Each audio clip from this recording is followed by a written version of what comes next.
Dismissal of the current BI commissioner. Yes, that is confirmed. We will leave it to the Department of Justice to explain, but it has something to do with the departure of Alice Go.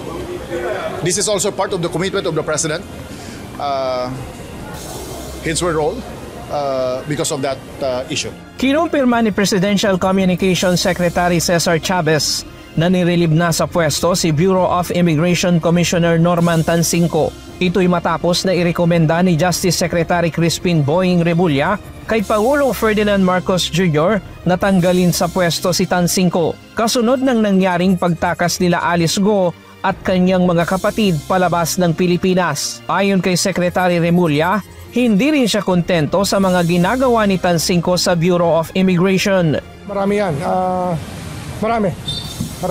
Issuances of working visas was very questionable. I called this attention to it. Wala siyang ginawa. Sa pahayag na inilabas ng Bureau of Immigration kaninang umaga, inihayag ng ahensya na walang nakitang Philippine Immigration Stamp sa passport ni dismiss Bamban Tarlac Mayor Alice Go.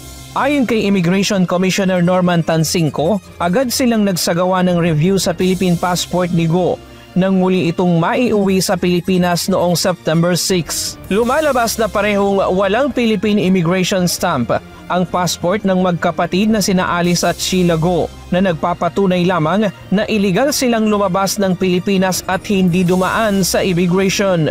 Samantala, dumipensa rin ang Immigration Commissioner sa mga kritiko na bumabatikos sa kanilang mga tauhan na nagpa-picture kay Alice Go. Gayaan niya ng NBI. Naniniwala ito na na-misinterpret lamang ito ng publiko at iginiit na natutuwa lamang ang kanilang mga tauhan dahil sa matagumpay na operasyon. Pero ayon naman kay Secretary Remulla, dapat na humingi ng dispensa ang mga kawani ng NBI at Immigration na nakipag-selfie pa kay Alice Go nang maaresto ito sa Indonesia. Hindi rin katanggap-tanggap para sa Justice Secretary sa naging paliwanag ng mga law enforcement agents na una nang inisyuhan ng show cause order. Kailangan may apology naman, malaking apology ang kailangan dyan. Tsaka kailangan dyan may reprimand talaga. Hindi pa pwedeng ganyan lang kasi wanted yan eh. Yung mga wanted, hindi mo sineselebrate yan. Dapat dyan, pag hinuli mo. Hindi na tama na yung selfie-selfie na yan. Palitan natin yung kultura na yan, hindi dapat nangyayari yan.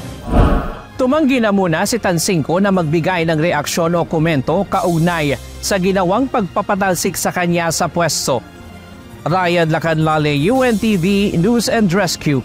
Diyos ang aming sandigan, serbisyo publiko ang aming pinahahalagahan.